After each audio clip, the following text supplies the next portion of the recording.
Bounds. E.M. Bounds மகத்தான ஒரு ஜெபம் செய்கிறதான ஒரு மனிதன். I read his books. அவருடைய புத்தகங்களை நான் வாசித்தேன். Every sentence is just like a scripture.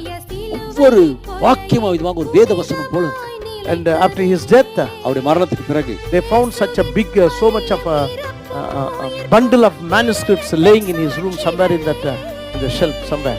அவிதமாக அவர் மரித்த பிறகு அவருடைய அறையில போய் பார்க்கும் பொழுது அவிதமாக அவர் எழுதி வைத்ததான புத்தகங்கள் கட்டுக்கட்டாக Manuscripts.